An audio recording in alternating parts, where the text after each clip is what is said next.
Una colecistitis, doctor. Una colecistitis, un nitrocolecisto, un piocolecisto, una coledocolitiasis. ¿Perdón? Su pancreatitis, por ejemplo. Su pancreatitis también por ahí pudiera estarlo acongojando, ¿no? Entonces, como ya sabemos qué tipo de dolor es, pues obviamente vamos a saber fisiopatológicamente hablando qué tipo de tratamiento vamos a utilizar. Acá nos dice que el dolor es 8 de 10 de la EVA y se intensifica al ingerir alimentos grasos. Entonces, pues por ahí ya tienen más claro el diagnóstico todavía. ¿Okay? Síntomas acompañantes: náusea, vómito bilioso, fiebre, no hay diarrea, ni ictericia, ni alteraciones en el patrón de la evacuación. Medicamentos que tomo actualmente: la atorvastatina. Signos vitales: aparentemente todo normal, pues menos la temperatura. En la inspección: abdomen globoso, no hay cicatrices. A la palpación, dolor a la palpación profunda en el cuadrante superior derecho, con irradiación hacia el signo de epigastrio, hacia el epigastrio, perdón. El signo de Murphy nos dice acá que esta es la interrupción brusca de la inspiración durante la palpación del hipocondrio. Entonces yo les pregunto cuál sería la base fisiológica o fisiopatológica para decir que ese signo de Murphy es positivo.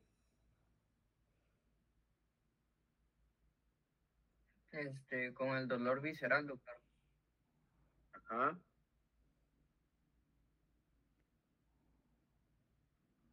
¿Y qué pasa con ese dolor visceral?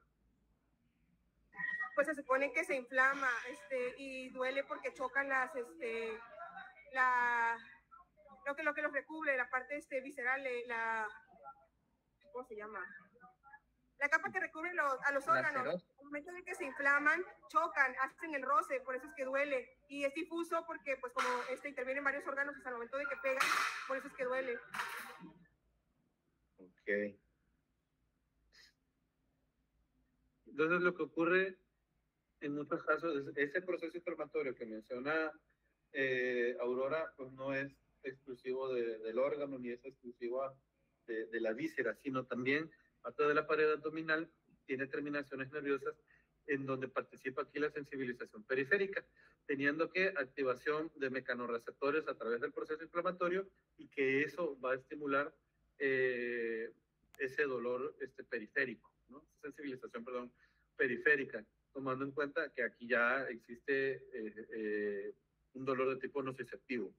Entonces, cuando ustedes ejercen presión, obviamente choca la punta de la vesícula con la pared abdominal y esa respuesta es lo que genera dolor.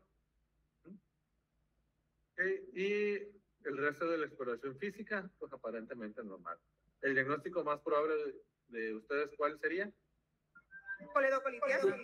Colecistitis. Colecistitis aguda. Si hay presencia de fiebre, quiere decir que pues hay un proceso infeccioso. Podemos pensar en una colelitiasis o por solamente la presencia de lito, pero en este caso ya hay fiebre. Y por el hecho de que menciona que el dolor se presenta cuando se consumen alimentos grasos. Sabemos que cuando se consumen los alimentos grasos se secreta lo que es la colecistina, si no mal recuerdo, que hace que la vesícula se contraiga, generando que si hay un lito, pues genere el dolor. Okay. Muy bien, entonces pues ya por ahí Edson lo pudo explicar todavía un poquito más claro. Estudios complementarios: laboratorios, biometría hemática, pruebas de función hepática, shalala. Estudios de imagen, lo ideal sería un ultrasonido. Digo, ya eso ya es propiamente tema de cirugía, pero pues ahí, ¿no? Y la fisiopatología del dolor acá, ¿qué es lo que ocurre? Pues se origina debido a la inflamación de la vesícula biliar. Esto genera mediadores proinflamatorios, líquido proinflamatorio, y eso es lo que va a estar dando una sensibilización periférica. Entonces se genera por la obstrucción del conducto cístico y por un cálculo biliar. La distensión de la vesícula y la irritación del peritoneo visceral, que era lo que yo les mencionaba y también una de sus compañeras mencionaba, estimula las fibras nerviosas aferentes viscerales. ¿Sí? Por eso el signo de Murphy duele. que llevan señales de dolor a los ganglios espinales a través de los nervios esplénicos, ¿no? Este tipo de dolor es sordo, es mal localizado y se debe a la inervación difusa de las vísceras abdominales. Aquí nos menciona que el dolor puede irradiarse hacia la espalda, hacia el hombro, por lo que ya habíamos mencionado. Y es un fenómeno relacionado con la convergencia de fibras nerviosas viscerales y somáticas de la médula espinal, lo que produce ese dolor en el dermatoma correspondiente. Tratamiento de elección para este paciente. Pues sería primero lo de las medidas higiénico-dietéticas, que quitara todo lo que son grasas, nueces, aguacates, aceites, comidas copiosas, y el manejo del dolor, ¿no? Sí. ¿Qué más? ¿Quién más? Nadie. Bueno, doctor, una pregunta. Bueno, en este caso de que es una colecistitis aguda, pues obviamente ya todo lo que dijo en este caso Aurora, las medidas dietéticas, higiénicas, el manejo del dolor, pero en este caso, bueno, obviamente, ¿no? La valoración de ultrasonido, etcétera, y dependiendo, ¿no? La medida, en este caso, quirúrgica, pero podríamos manejarla hasta un tiempo, había yo escuchado, digamos que si damos un tratamiento, manejo del dolor, mejora de las, medidas dietéticas, podríamos también tener un lapso de tiempo en el que no presentaríamos como tal problema, pero sin embargo, pues ya tendría como tal una valoración quirúrgica en un dado caso, ¿no? Pues no es que pase un periodo de tiempo y no nos demos cuenta. Acá ese proceso inflamatorio pues es súbito y les digo, el tratamiento aquí, dependiendo a quién le pregunten, si es el gastro, les va a decir enfriar el cuadro, quitar el dolor con el uso de AINES, quitar ese proceso inflamatorio y por ende esa es la habilidad del órgano para después programarse. Si ustedes le preguntan al cirujano, pues realmente les va a decir cirugía sí o sí, ¿no? Y pues el cirujano al final del día, su chamba es cortar.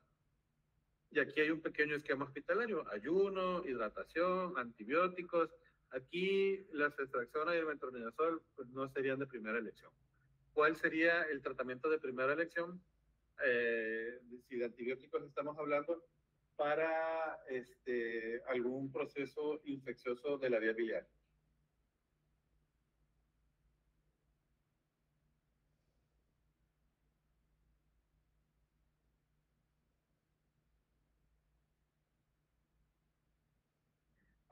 Levofloxacino, doctor.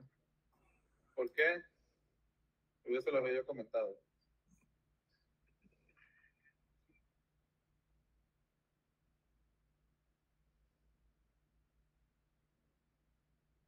Las quinolonas.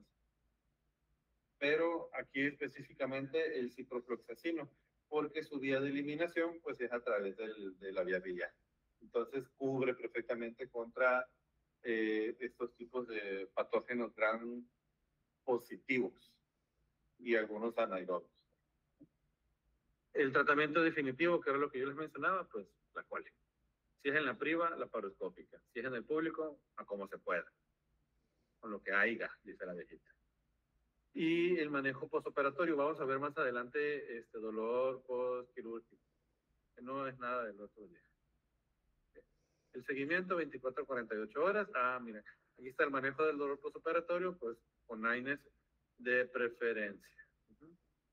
¿Dudas? Nada.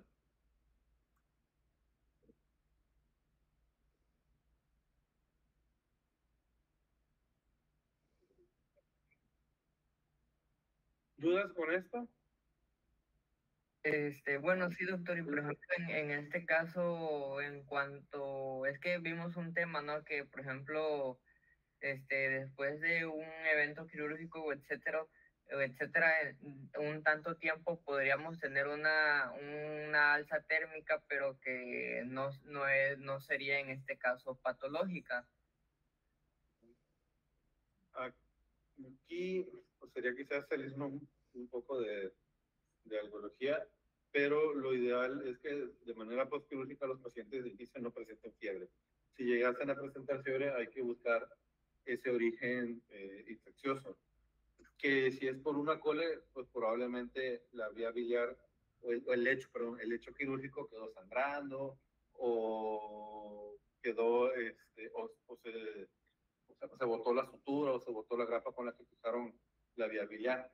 Entonces, sería realizar un estudio de imagen abdominal pues, para descartar que no haya algún tipo de absceso que se esté formando ahí en el hecho quirúrgico, ¿no? Porque sí creo que pueda sangrar, sí creo que pueda presentarle complicaciones. Les digo, no es lo ideal que el paciente presente fiebre y si lo llegas a presentar, pues lo primero que uno piensa es el paciente se infectó. Y rápidamente toman biometría hemática, procalcitonina, BCG y proteína C reactiva y ya que el laboratorio batalle. Ok, doctor. ¿Alguien más? ¿No? Vale. Perverso. Entonces, ahora sí, vamos a poder proyectarles esto.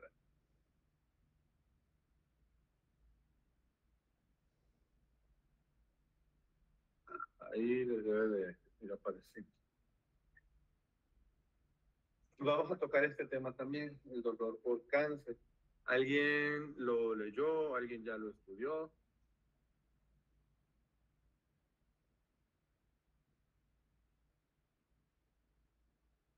¿No? Ustedes se lo pierden. Aquí tenemos la etiopatogenia de ese dolor oncológico, ¿no? De esta neoplasias que ocurren. Entonces, primeramente, lo que hay es un dolor por invasión tumoral. Aquí hay infiltración de tejido nervioso. ¿Qué significa eso? Que ese tumor está creciendo de tal forma que ya está invadiendo ese tejido nervioso hasta casi el 90%. Después tenemos el dolor secundario, que ya es propiamente la neuropatía o la polineuropatía secundaria a la infiltración de ese tejido nervioso. Tenemos un dolor asociado al tumor, o sea, aquí ya el tumor no está provocando ese dolor haciendo efecto de masa, sino lo que ese tumor está soltando hacia la vía pública, ¿no? Toda la porquería esa. Entonces, eso puede estar coadyuvado o tener una presentación a la par con un síndrome paranoplásico, una infección micótica, que es muy común en pacientes que reciben quimio, en una neuralgia posherpética, en una trombosis venosa profunda. Entonces es más común de lo que ustedes creen y pues siempre se le viene a venir homenaje. ¿Qué más tenemos acá? Pues el dolor por enfermedad coincidente.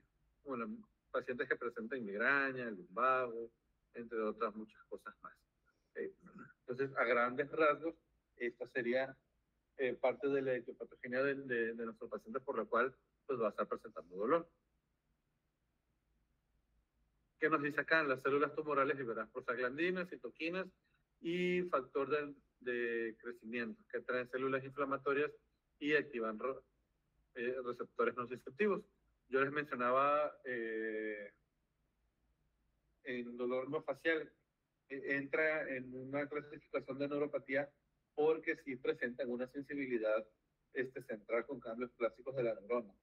Sin embargo, su principal componente es inflamatorio, por eso lo hace de componente mixto. Y acá pues, es exactamente igual, ¿no? Tenemos una neuropatía, sí, porque es un dolor de tipo crónico, persistente, y que disculpe, va... Qué bueno. ¿Cómo? Se atora, se traba mi audio. No, el de usted no, el de No, David. es el de David, no sé qué había mencionado. Ah. Ok, bueno. Entonces, hasta se me fue. Acá el primer renglón, pues hay un proceso inflamatorio secundario a la presencia de este tumor y aquí podemos utilizar AINES como manejo de este paciente. Si nosotros nos regresamos a la diapositiva anterior, en la etiopatogenia, pues vamos a ver que esa invasión tumoral, en especial ese infiltrado del tejido nervioso, provoca también un proceso inflamatorio. Entonces, por ende, nuestro tratamiento de primera elección o nuestro tratamiento siempre va a ser los AINES, debido a eso. Acá nos dice que si el tumor es de rápido crecimiento, comprime nervios, o si bien son lesiones, lesionados por hipoperfusión o por proteólisis directa. En el caso de la metástasis, el dolor se genera por liberación de prostaglandinas, proteicina, sustancia P y de histamina, junto con liberación sustancia P e histamina junto con la ocupación del espacio por el tumor y la presión ejercisa. Hace efecto de masa y eso está provocando que haya un proceso inflamatorio. Barreras para el adecuado manejo del dolor. ¿A qué se refiere estos tipos de barreras? Aquí está enumerado en estos 3 puntos. ¿Alguien que nos pueda decir a qué se refiere cada punto? Pues del paciente, me imagino que la verdad va como a una negación de no adquirir el medicamento o que no quiera tal cual la farmacología que se le está sugiriendo. Del médico puede ser parte de un error que no haya escogido adecuadamente qué medicamento va a ser el más eficiente para el paciente. Y del proceso comunicativo, no sé si habla más comunicación fisiológica o comunicación literal, hablar. ¿Alguien más? Doctor, pregunta, es que se me salió el internet. A ver, Willibaldo. Bueno, en este caso sí, como dijo mi compañera, exacto, o sea, más que nada siento que, bueno, en el aspecto del paciente, pues como ya explicó, pero en el del médico, sí, o sea, como dice, o sea, más que nada es en el tratamiento y, o sea, de qué manera tratas el dolor, porque como ya vimos, o sea, no es como de que vayamos a mandar paracetamol en un dolor tipo de neuropático, ¿verdad? O sea, sino que debemos de saber cuándo mandar AINES, cuándo mandar otros tratamientos, y también del proceso comunicativo, que siento que esto está más arraigado a la relación médico-paciente, o sea, de la historia clínica, de preguntarle a mi paciente, o sea, la temporalidad de ese dolor, de hace cuánto empezó, o sea, todas las escalas que ya vimos, o sea, Alicia, la escala de Eva, y siento que vamos arraigado a eso, no sé si está bien. Muy bien. Entonces, aquí estas barreras, en el caso del médico muchas veces es el desconocimiento de la fisiopatología del dolor. Puede ser que sí conozca la fisiopatología del tipo de cáncer que está agobiando a este paciente, pero pues no conoce la forma correcta de poderlo abordar, que es algo que vamos a ver un poquito más adelante, para que no se me vaya a ir presionando. En la parte del paciente y su entorno directo, saber en dónde va a estar. Estos pacientes necesitan red de apoyo también. Muchas veces no es el cáncer lo que hace que el paciente tenga un síndrome de desgaste y fallezca, sino la sensación de olvido, la sensación de estoro que de manera indirecta, inconsciente o de manera consciente, no sé, pues los familiares ejerzan sobre el paciente, ¿no? Y del proceso comunicativo, pues saber evaluar sobre todo que lo que uno le haya dicho al paciente lo esté llevando a cabalidad.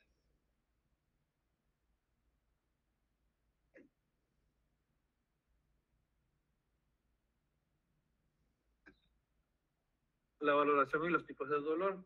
Entonces, yo les mencionaba en la etiopatogenia que tenemos un componente mixto basado inicialmente en un dolor nociceptivo y posteriormente una neuropatía. Entonces, acá en la valoración y los tipos del dolor, pues tenemos que saber que estos pacientes poseen de inicio lo que ya les mencioné, el dolor nociceptivo, somático y visceral, el dolor por granja, dolor, valoración, tipo de dolor. Bueno, en el caso de dolor nociceptivo, pues ya les comentaba, ese proceso inflamatorio tiene que recibir AINES. En el caso de dolor neuropático, pues ya dejar pregabalina, gabapentina, benzodiazepinas, cualquier tipo de fármaco que no sea opioide, un coadyuvante. Y en el caso del dolor mixto, pues poder utilizar ya un AINE combinado con cualquier otra cosa para el manejo del dolor. En la evaluación del dolor, tenemos lo que ya ustedes saben de inicio de lugar, intensidad, duración, tipo de dolor, respuesta a analgésicos usados, terapia coadyuvante y enfermedades asociadas que deben ser analizadas y documentadas. También tomar en cuenta enfermedades asociadas, esto ya es en cuanto al paciente, la edad del paciente, el estado psicológico que ya les había mencionado, los factores técnicos, religiosos en algunos pacientes y culturales. ¿Por qué son importantes esos factores religiosos y culturales?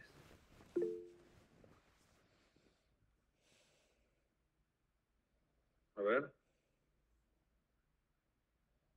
¿Quién? Perla. Bueno, los aspectos religiosos y culturales tienen mucho que ver con los pacientes porque como decíamos hace ratito, las barreras que nos impiden manejar el dolor podría ser el paciente y el entorno directo. En este caso, lo religioso podríamos asociarlo a una de las religiones más comunes que nos impiden como tal seguir el tratamiento estipulado. Por ejemplo, en los testigos de Jehová no permiten ciertos, podríamos decir, medicamentos, inclusive transfusiones, y eso nos podría impedir la rehabilitación o la evolución de nuestro paciente. Y los aspectos culturales es porque, por ejemplo, a veces nos metemos, si llega un paciente de, por ejemplo, de una comunidad súper refundida del estado de Tabasco, pues obviamente ellos están arraigados a otra cultura, no podrían entender diferentes aspectos que uno les va a explicar, inclusive podría ser una limitante el hecho de que pueden hablar otro idioma, otra lengua, entonces eso también podría incluir en la evaluación como tal del dolor.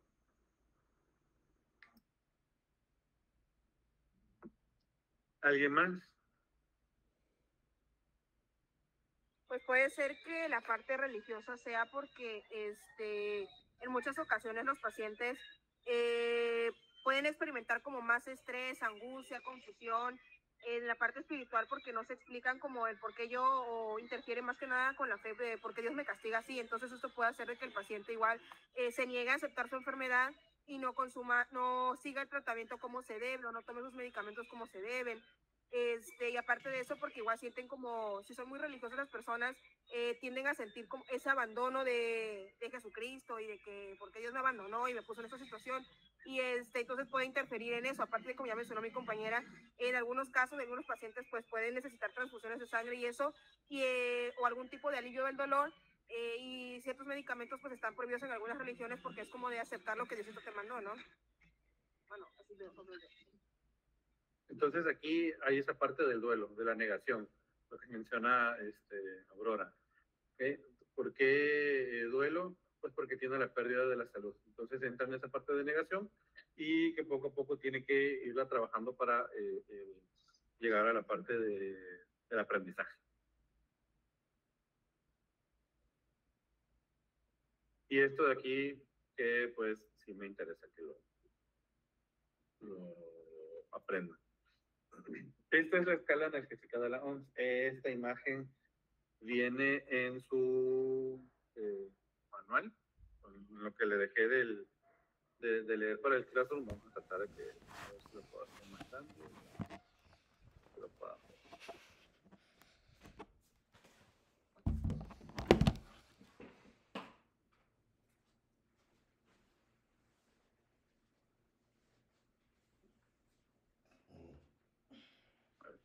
Entonces ahí le debe de aparecer ya la proyección. Maldita sea.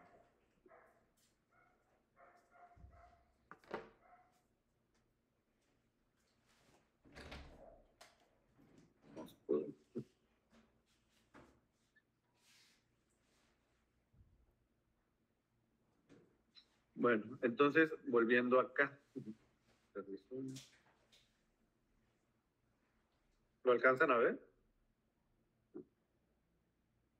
Sí, doc. Sí, un poco. Sí. Bueno, entonces, en la base de esta escalera analgésica de la OMS, ¿qué cosa tenemos? Pues los AINES, ¿no? El AINE va a ser el pilar para el tratamiento de estos pacientes. Ustedes recuerdan esto, patogenia, pues van a ver que hay un proceso inflamatorio que causa liberación de muchísimas cosas y eso está generando dolor. Por ende, aquí nos dice paracetamol, aspirina o AINES en general. En el primer escalón tenemos como fármacos agregados un no opioide y un adyuvante. El no opioide puede ser gabapentina, pregabalina, mientras que el adyuvante pudiera ser un antidepresivo o pudiera ser una benzodiazepina. En el segundo peldaño, que va a ser un dolor persistente o en aumento, aquí estamos hablando de una EVA de mayor de 4 y tal vez hasta 7. Perdón. Aquí, ¿qué cosa vamos a tener? Nuevamente, el uso de AINES, el uso de un no opioide y de un adyuvante, ¿no? Los que yo ya les mencioné al principio, pueden ser diferentes dosis, pueden ser diferentes fármacos. Si ustedes ya utilizaron, por ejemplo, ibuprofeno, 600 miligramos en el primer escalón, pudieran cambiarlo.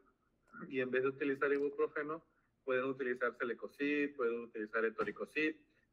Si ya utilizaron, ¿qué les gusta?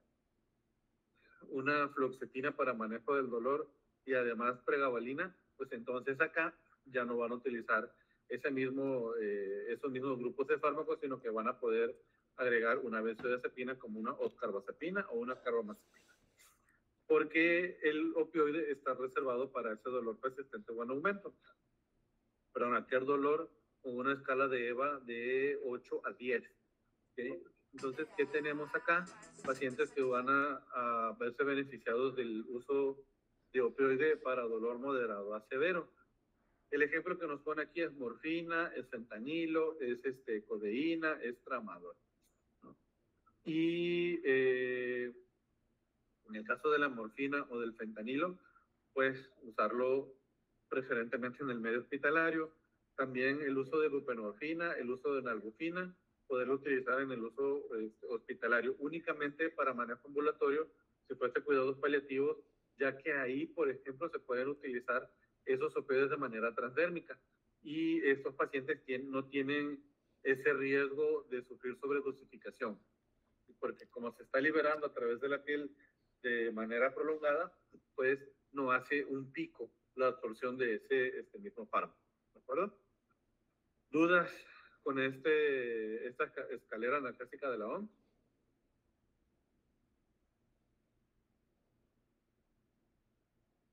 ¿No?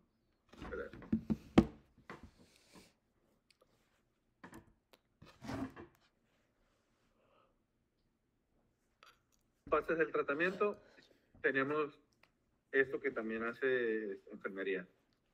Por vía oral, la hora exacta, en forma escalonada, para el individuo correcto y atendiendo a los detalles.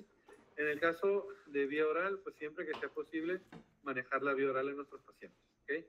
Teniendo presentes que van a haber pues situaciones en las cuales los pacientes no se van a ver beneficiados de esta vía de tratamiento, esta vía de administración, como puede ser la disfagia, los vómitos, los efectos secundarios principalmente de la quimioterapia, ¿no? A la hora exacta, pues deben ser administrados en intervalos regulares de tiempo y de acuerdo a sus características farmacológicas. Si ustedes van ¿cómo se llama?, a indicar un tramadol, una nalbuphina, una metadona, una codeína, cada 6 u 8 horas, cerciorarse de que el paciente esté siguiendo esos horarios de manera estricta, porque si no lo que van a tener van a ser pacientes intoxicados por diferentes fármacos, sedados en algunas ocasiones. Nos ha tocado pacientes que llegan por intoxicación, por ejemplo, de carbamazepina, porque se les olvida que lo tomaron, ¿sí?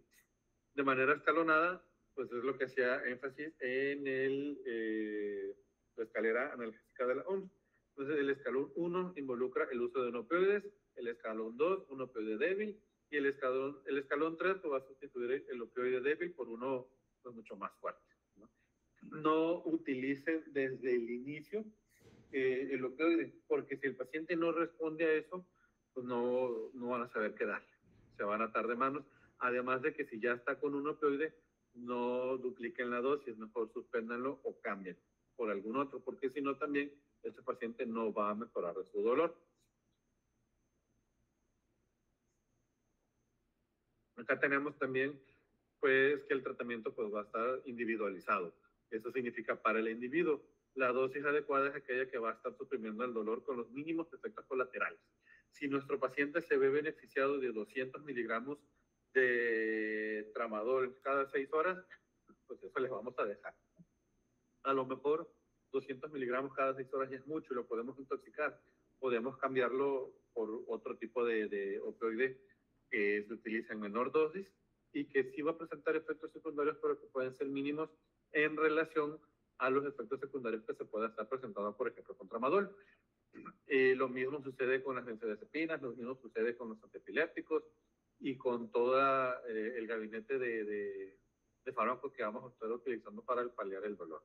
Y atendiendo a los detalles, pues ese régimen analgésico debe ser esbozado cuidadosamente al paciente, o sea, presentado de la mejor manera al paciente y siempre con monitorización en el tiempo. Siempre debe ser el medicamento correcto, por la vía correcta, en la dosis correcta en intervalos correctos. Eso es muy de enfermería, pero también si nosotros no lo sabemos, no le podemos indicar esos tipos de fármacos al paciente, porque si no, lo que vamos a hacer pues va a ser una iatrogenia. Además, evitar el dolor persistente y el dolor irruptivo. ¿Qué cosa es el dolor irruptivo?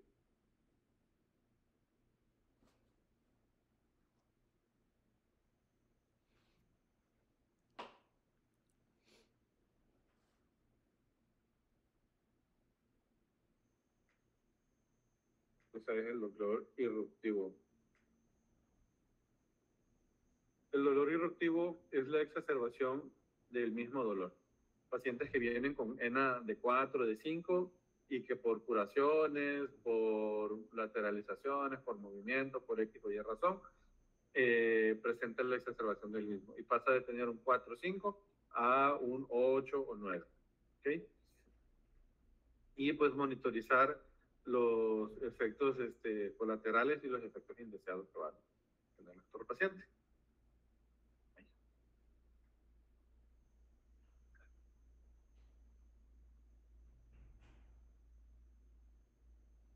Tenemos acá la rotación de los opioides, que era lo que yo les mencionaba. Si ya ese paciente empieza a tener mayor, o no, empieza a necesitar mayor dosis de opioides, pues lo que hay que hacer es suspender ese y dejarle algún otro. Si ya estamos con tramadol 100 cada 8, pues saben que cambien. Porque si no, su paciente le va a empezar a generar resistencia, adicción y pues no se va a ver beneficiado de los efectos clínicos, ¿no? Los efectos colaterales pues se hacen intolerables por parte del paciente cuando utilizamos ya de manera prolongada los mismos opioides. Y aquí está, dolor irruptivo o disruptivo. Se define como una exacerbación transitoria del dolor basal experimentado por el paciente, que se encontraba estable y adecuadamente controlado, o bien puede ser un dolor de etiología diferente a la basal. A lo mejor el dolor que aumentó fue porque se golpeó el dedo chiquito del pie, a lo mejor es porque le realizaron curación, a lo mejor es porque lo recanalizaron, a lo mejor es porque intentaron ponerle un catéter central. Si se presenta el dolor eruptivo sin ningún otro estímulo, pues ya este paciente tiene esa neuropatía presente con él, ¿no? Y pues bueno, acá tenemos esta parte de acá. El dolor eruptivo o disruptivo se va a presentar de manera incidental, de manera espontánea y al final de la dosis, que sería la subclasificación de ese dolor eruptivo. De manera incidental, pues va a ser en relación con actividades físicas determinadas, lo que yo les mencionaba. A lo mejor le están haciendo curación, a lo mejor le van a hacer rotación, a lo mejor lo van a estar dando vueltas como pollo en lo que es la pronación y supinación, etc. Cuando es espontáneo es lo que yo les decía. Si este paciente súbitamente inicia con dolor 4 de 5 y posterior dolor 8 de 10, 9 de 10 sin ningún tipo de estímulo, pues tenemos un dolor irruptivo de tipo espontáneo. Y del final de la dosis, ¿Qué significa del final de la dosis? Aquellos pacientes que si nosotros ya le dejamos 100 de tramadol cada 12 horas, pues a lo mejor a las 8, a las 9 horas ya está presentando dolor. ¿Y qué hay que hacer? Utilizar un medicamento de rescate. No, para ese caso, pues ajustamos dosis del opioide y así garantizamos que nuestro paciente no tenga dolor. Y no nada más del opioide, puede ser también del antidepresivo, puede ser del postquirúrgico, puede ser del ¿cómo se llama esto? Del dolor nociceptivo, etcétera, etcétera, etcétera. Procedimientos invasivos, pues reservados para el oncólogo o para el experto en cuidados paliativos, ¿sí? Entonces acá el pronóstico, si no el de vida, no va más allá de 3 meses, pues el uso de catéter, ¿sí? Si la sobrevida del paciente es de 3 a 6 meses o un poco más, pues ya utilizar un sistema intraespinal asociado a una bomba implantable. Eso quiere decir que le van a dar, bueno, no ustedes, sino anestesiología va a colocar un catéter peridural o subdural o epidural y va a dejar pues una manguerita que sale desde esa parte hasta acá arriba, y aquí se deja una bomba de tampón que normalmente está graduada a 5 mililitros por hora, y ya eso se va liberando de manera prolongada y lleva el dolor a tope y lo hace más manejable, ¿de acuerdo?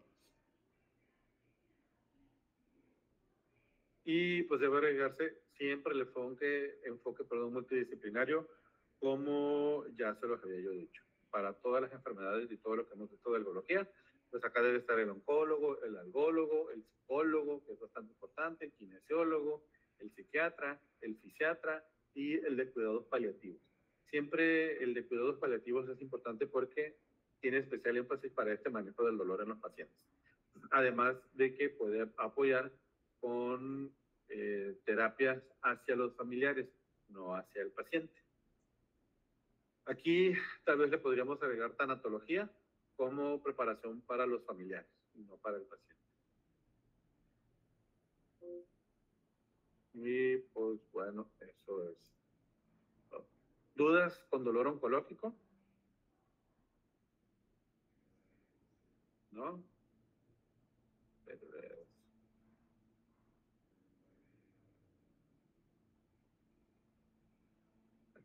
Esto no jala.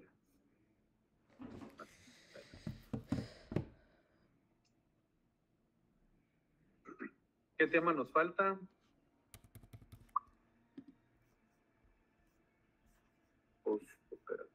Dolor posoperatorio y de quemaduras, si mal no estoy, ¿no?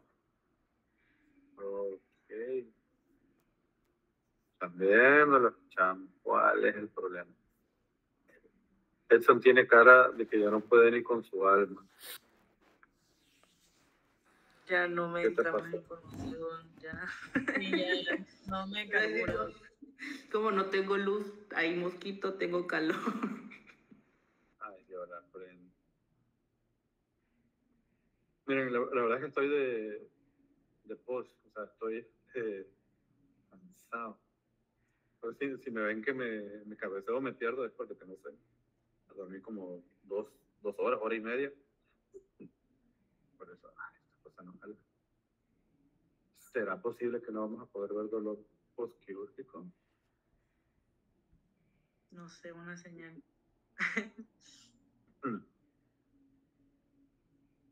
Esto no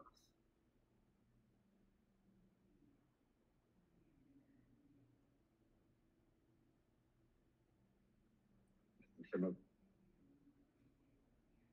No me deja proyectar esto. A ver, voy a apagar mi cámara.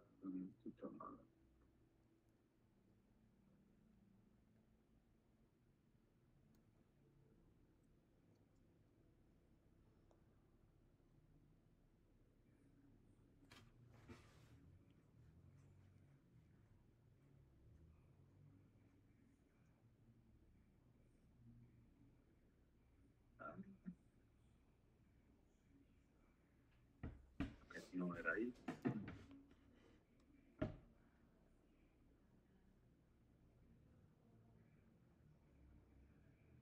Dolor postoperatorio es corto, o sea, no está tan largo. Igual dolor por quemaduras.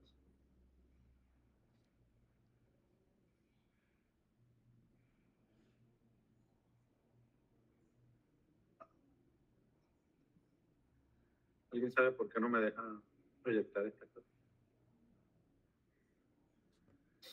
Es Dios mandando una señal. No. Porque más de 2 temas es mucho. Es ya el final de, de la materia. Porque ya termina hoy, ¿no? Sí, incluso eso es lo que le íbamos a preguntar sobre si ya... El examen. Ajá, fecha para el examen. No tengo ni la más mínima idea de cuándo puede ser. Ok. Doctor, ¿y si nos puedes compartir las clases? ¿Las puedes subir al Classroom, por favor? Gracias. Sí, digo, algún día se las he de subir, ¿verdad? Nada más que sea antes del examen. Sí, un día antes se lo subo. Problema.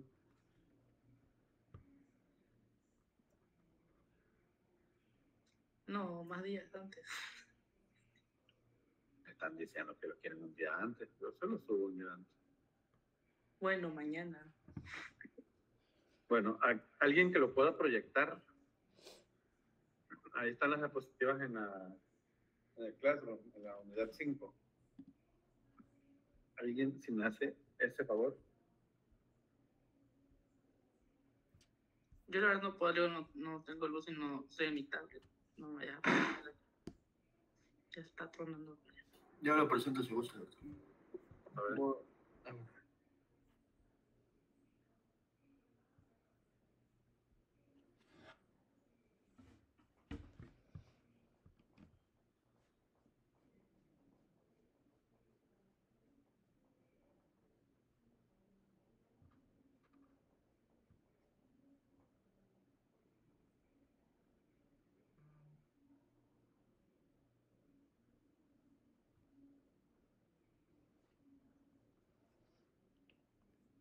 Entonces, tenemos acá dolor postoperatorio y tenemos también dolor por quemaduras.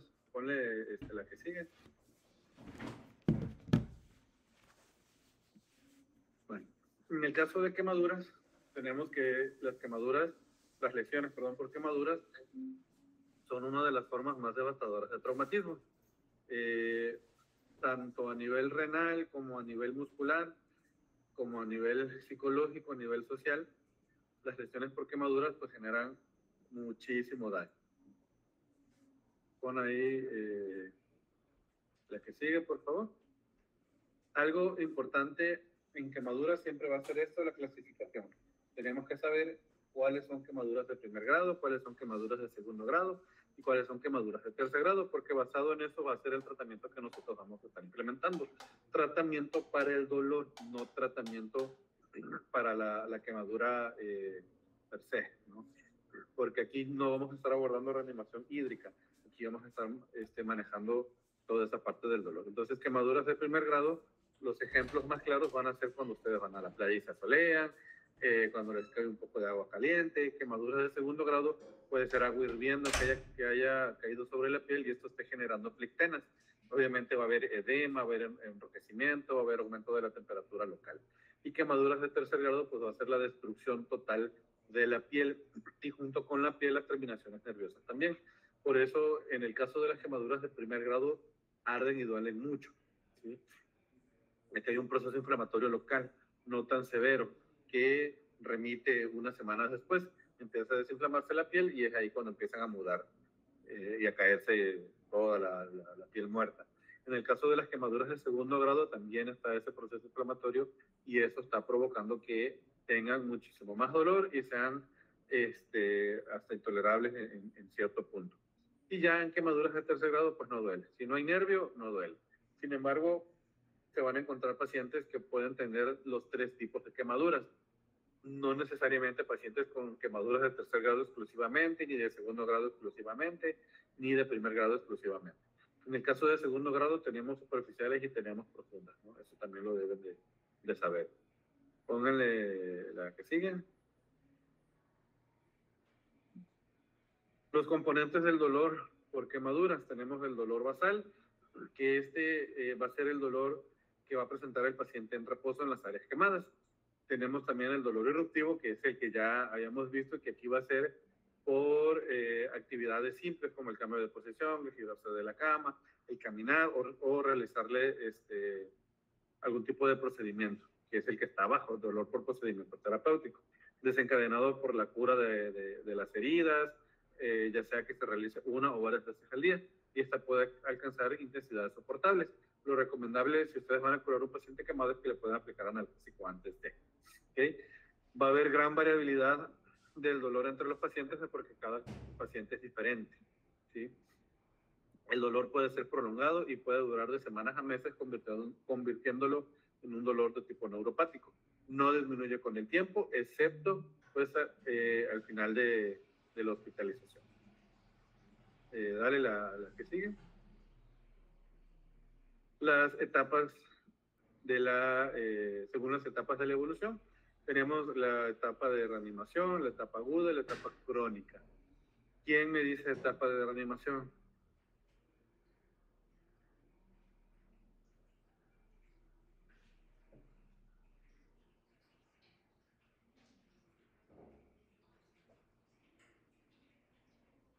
¿Quién me dice la etapa aguda? ¿Y quién me dice la etapa crónica? No lo leyeron, ¿no? ¿Para qué quieren las diapositivas entonces? A ver, dale la que sigue.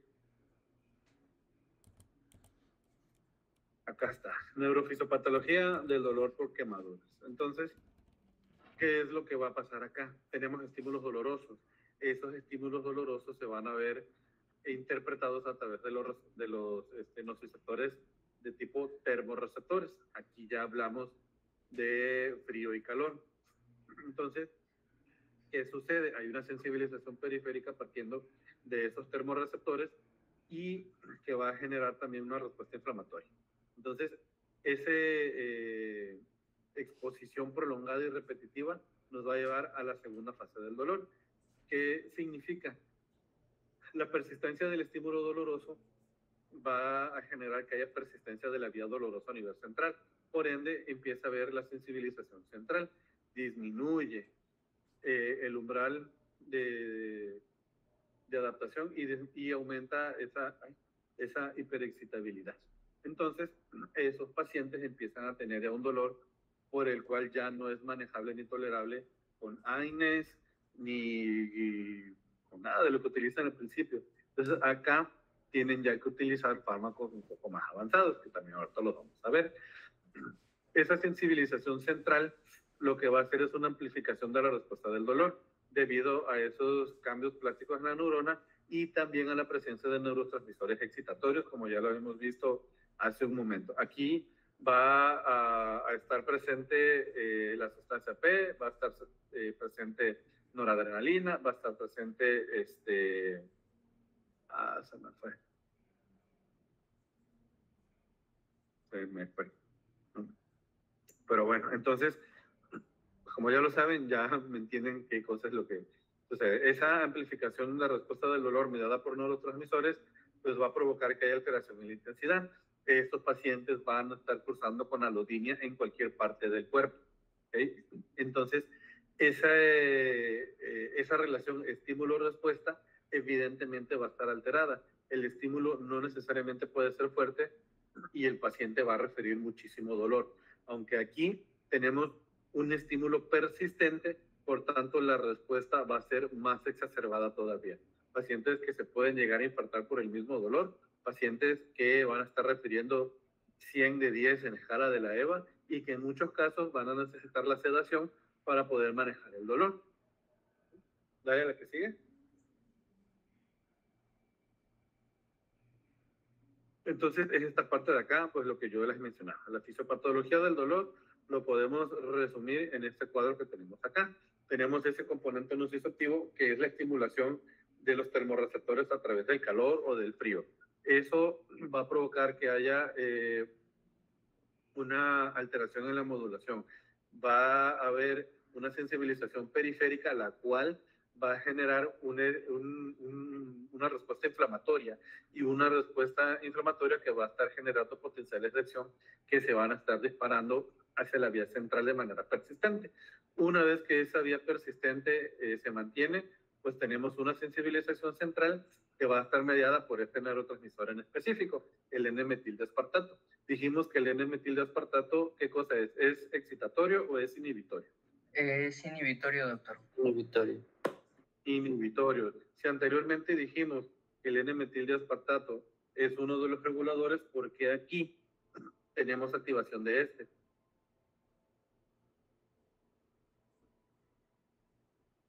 Pues porque la sensibilización central está activa, ¿no? Hay una respuesta alterada de esa neurona y por ende no se puede interpretar la información de la mejor manera. Entonces ese N-metildeaspartato lo que va a empezar a hacer es transmitir toda la señalización como dolor. ¿Okay? Luego de que ya tenemos esa activación del N-metildeaspartato y que se mantiene activada la vía del dolor, tenemos esa hiperalgesia térmica. El calor o el frío va a estar generando dolor persistente. Tenemos hiperalgesia primaria e hiperalgesia secundaria. ¿Cuál es una y cuál es otra?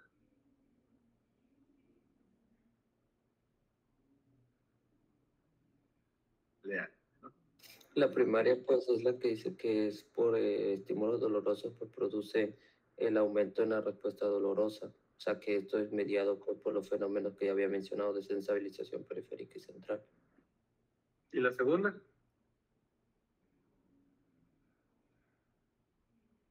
La que está en lugares cercanos a la lesión.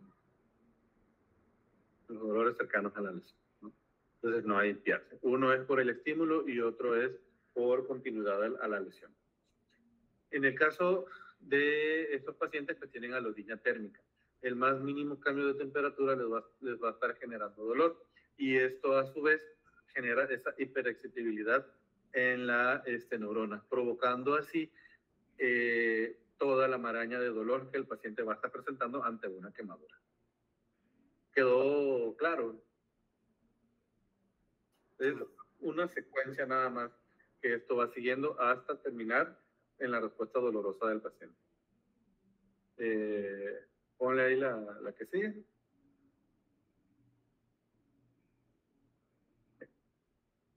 Tenemos la evaluación del dolor.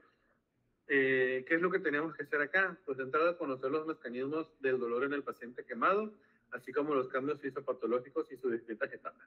¿Qué significa esto? Que si tenemos un paciente en etapa de reanimación, pues vamos a estar valorando también esta función renal. No pueden ustedes meterse a utilizar AINES si ese paciente tiene una lesión renal aguda, porque ¿qué es lo que van a hacer? Empujarlo más todavía hacia la falla renal. Por ende, podemos utilizar opioides, podemos utilizar benzodiazepinas, podemos utilizar fármacos que actúan directamente bloqueando la inervación, ¿no? Tenemos que medir adecuadamente el dolor, todas las escalas que ya conocemos. Podemos administrar terapias adecuadas, tanto quirúrgicas como farmacológicas y no farmacológicas para tratamiento del dolor. ¿Qué medidas quirúrgicas pueden aliviar el dolor?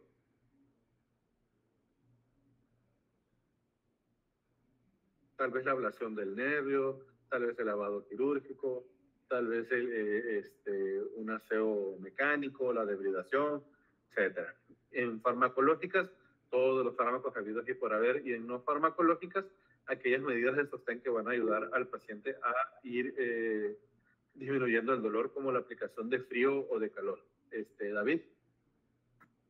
Sí, doctor. Bueno, una pregunta. Bueno, aquí, por ejemplo, en la medida quirúrgica, por ejemplo, bueno, una ablación del nervio, pues sí, obvio, ¿no? Cortas el nervio y pues obviamente, ¿no? Pero, por ejemplo, lo que es debridación o esa parte, pues bueno, en lo personal no entiendo cómo después de algo, o sea, del incidente de las quemadas rapidito les dicen, no, pues a quirófano o etcétera, ¿no? Bueno, aquí, bueno, no sé qué explicación pues esa parte de hacer toda esta parte quirúrgica en el paciente quemado. Ok, aquí no es nada más debridación. hay pacientes que son candidatos a realizar fasciotomía porque tienen un proceso inflamatorio. Entonces, ese proceso inflamatorio, ¿qué es lo que hace? Un síndrome compartimental. Entonces, ese síndrome compartimental va a generar edema, va a generar necrosis y va a generar dolor. Si esa necrosis, esas células necróticas empiezan a viajar hacia el torrente sanguíneo, puede liberarse potasio, puede liberarse radicales libres, puede generarse cualquier tipo de porquería que va a estar filtrando el riñón y que no va a estar filtrando también el riñón y que se puede empezar a acumular. Entonces, si lo que se libera es potasio, ¿qué sucede? Pues va a haber cambios en el electrocardiograma. Si lo que se libera es mioglobina, pues lo que va a empezar con ese paciente es una rhabdomiólisis, más lesión renal todavía, y se van a ver limitados en el uso de los analgésicos. ¿Sí? Entonces, a eso se refiere esas medidas quirúrgicas. ¿Por qué alivia esto el dolor? Porque quitas esa compresión que está generando el edema del músculo. Entonces permite que se pueda expandir, pueda tener salida todo ese edema y ese dolor va a disminuir. Además de que te aliviará cualquier tipo de complicación futura. Okay, en el caso de los tratamientos farmacológicos, pues es lo que ya hemos visto. Y de las medidas generales, pues también manejo de frío, cambio de posición, aplicación de cremas corporales, baños de aceites, todo aquel que pueda mantener humectada la piel para que haya pérdida de electrolitos, pérdida de la temperatura o cambios o variaciones en la temperatura corporal. Dale, con la que sigue. Esta es una tablita. Aquí está bastante claro. Tenemos etapa 1, 2 y 3. En la etapa 1, al igual que en la escalera analgésica de la OMS, pues tenemos el no opioide y tenemos los AINES en general. Metamizol, paracetamol o un Celecoxib. Un Parecosib, un Etoricosib, cualquiera de los inhibidores selectivos de la COX-2. ¿No? Un no opioide como cual podemos utilizar, ¿cómo se llama esto? Lo que ya les había mencionado, pregabalina, gabapentina, oscarbazepina, carbamazepina, sertralina, lamotrigina, mitriptilina, fluoxetina, etcétera, etcétera, etcétera, para manejo del dolor. En una etapa 2, pues es un paciente que quizás tenga una quemadura de segundo grado. Aquí podemos utilizar un opioide débil más la etapa 1. ¿Qué significa eso? Que podemos utilizar un AINE más un opioide. Combinaciones, las que ustedes quieran. Paracetamol, tramadol, paracetamol, codeína, ketorolac con tramadol, ibuprofeno, perdón. Ketoprofeno y ketoprofeno con tramadol. Aurora, dime. Doctor, ¿y por qué se utilizarían, por ejemplo, la lamotrigina y esto para el tratamiento del dolor? Eso sí no lo entendí. Porque es un dolor neuropático. Ah, ok. Okay. Y en la etapa 3, pues ya tenemos el uso de opioides más potentes, morfina, metadona, fentanilo, ramifentanilo, ropivacaína, y siempre acompañado también de un opioide y de un AINE. ¿Por qué está presente siempre la etapa 1? Recordando que las quemaduras generan un proceso inflamatorio. Entonces teníamos que dar tratamiento para ese proceso inflamatorio. ¿Okay? Abajo en verde nos menciona acá, estos fármacos se pueden utilizar en cualquier etapa. Ketamina, anticonvulsivantes, antidepresivos, lidocaínas y alfa-2 presinápticos. Ejemplos de alfa-2 presinápticos.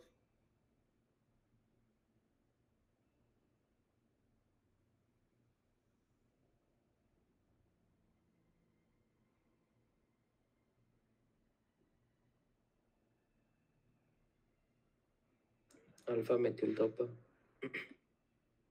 Alfa-metildopa. Ese es más para la presión arterial, pero pudiera tener algo ahí, ¿no? ¿Qué más? Algo que se utiliza mucho, por ejemplo, en anestesiología es la dexmetomidina. Entonces, esta dexmetomidina se utiliza en anestesia. Y estos pacientes se ven beneficiados de esos tipos de fármacos. ¿Okay? Si eso no funciona, pues anestesia regional. Pues ¿saben qué? Vamos a ponerle un bloqueo peridural, un bloqueo epidural, un bloqueo subdural, cualquier cosa que mejore el dolor. Y si eso no mejora, pues terapias no farmacológicas. ¿Dudas con esta parte de aquí? ¿No? Pone la que sigue, Juan Pablo. Y tenemos dolor postoperatorio. ¿Verdad? Dolor postoperatorio es la sensación presente en el paciente operado debido a la enfermedad, al procedimiento quirúrgico, a sus complicaciones o a la combinación de ambos. Es un dolor predecible. Evidentemente, si ustedes van a entrar a una cesárea, tómense en cuenta que para poder abordar a cavidad se hace un pequeño movimiento donde se rompen todas las fibras musculares y eso permite el acceso a la cavidad y poder exponer el útero, ¿no? Entonces eso obviamente genera dolor y es esperado en las pacientes. Si lo que van a hacer es una instrumentación de columna lumbar, pues con mucha más razón. ¿Por qué? Porque se van a estar tocando fibras nerviosas grandes e importantes. Entonces, esos pacientes se van a ver beneficiados del uso de opioides desde el inicio. Por eso es importante saber que es un dolor predecible y es un dolor esperado. Además de que es el resultado de una agresión planificada, menciona la bibliografía. ¿Qué significa una agresión planificada? Que ya sabes el tipo de abordaje quirúrgico que vas a realizar. Si tienen un herido de bala, pues no van a hacer una pequeña incisión. Tienen que hacer una laparotomía exploradora, abrir y sacar todas las tripas para saber si esa bala perforó y hacer un recuento de daño, ¿no? Además, inicia con la intervención quirúrgica y se debe resolver con la curación de la enfermedad que ha ocasionado o que ha sido meritoria para la indicación de la cirugía. ¿Con la que sigue? Tenemos aquí 4 momentos importantes en lo que es el dolor postoperatorio. Para empezar, la identificación de los pacientes vulnerables. Los extremos y los ancianos no tienen, digamos, una evaluación del dolor tan específica. En el caso de los niños puede ser que no es un dolor tan intenso, pero ellos lo pueden percibir como tal. Y en el caso de los abuelitos, como ya tienen disminución de ciertos factores, pues igual esto va a provocar que a lo mejor sí es una perforación intestinal y el abuelito menciona que no necesariamente se siente tan mal. ¿Okay? El control de factores modificables preoperatorios, como cuáles, presión arterial, glucosa, peso, estado hemodinámico del paciente, el control de los factores modificables intraoperatorios, el estado hemodinámico del paciente me va a ayudar también a que si el paciente tiene hipoperfusión, evidentemente tiene muchísimos riesgos de generar no tanto el riesgo de dolor, sino otras complicaciones como hipoxia. Y el tratamiento de dolor postoperatorio. Entonces, si nosotros desde que identificamos qué tipos de pacientes estamos enfrentando, pues podemos darle un adecuado tratamiento postoperatorio. Por eso ven que en algunos hospitales se solicita la valoración por anestesiología. Con la que sigue.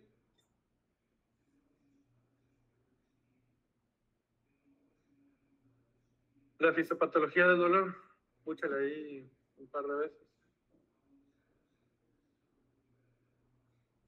Tenemos, ¿qué cosa? Pues primeramente un estímulo doloroso. Dale antes. En el estímulo doloroso, pues va a ser esa incisión, esa agresión planeada que va a tener nuestro paciente. Es una antes, Juan Pablo, que va a tener nuestro paciente. No se mueve, doctor. Bueno, en el primer cuadro es el estímulo doloroso. ¿Estás proyectando desde una tablet o algo así? Sí, desde Google. Por eso. Bueno, entonces, ese estímulo doloroso, como ya bien saben, pues va a generar ¿qué cosa? La activación de potenciales de acción desde los nervios periféricos hasta los cordones posteriores y eso se llama transmisión de señales. Y una vez que esa transmisión de señal llega hasta la corteza cerebral, aquí sí se va a interpretar esa señal y se espera ese dolor, ¿okay? Porque a diferencia del dolor neuropático, pues este dolor sí es esperado, ¿no? Al ser nociceptivo, es una de las sensaciones normales del cuerpo, entonces este dolor no es propiamente patológico, sino que es una respuesta fisiológica a la agresión que se le realizó al mismo. Con la última diapositiva. Y el tratamiento, pues tenemos gran variedad.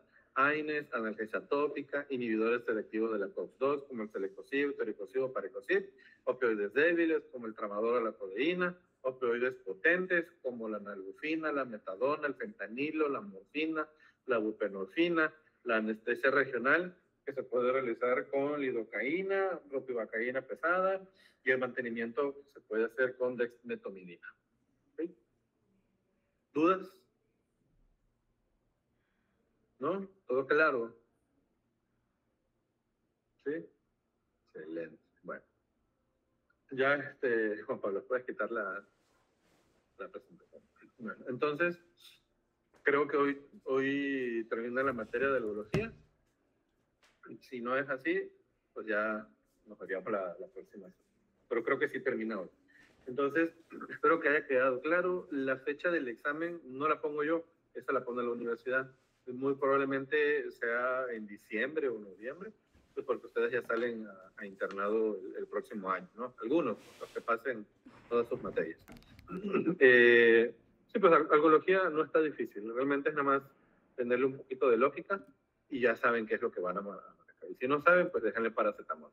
Va a estar mal su respuesta del examen, pero por lo menos lo intentan, ¿no? Todavía tengo clase con ustedes el jueves, creo, ¿no? Sí, de infecto. Entonces, okay. Infecto acaba la próxima semana, no estoy seguro. O en 2 semanas, creo, no estoy seguro. Pero bueno. Entonces, de algología, pues fue todo. Les digo, la materia realmente es corta, son como 12 sesiones, 10 sesiones si lo juntamos todo. Si hay alguna duda, si hay algún comentario, si hay algo que quieran reforzar, lo podemos hacer en infectología en un breve periodo de tiempo para también no atrasarnos ahí. Ya bastante atrasados estamos también.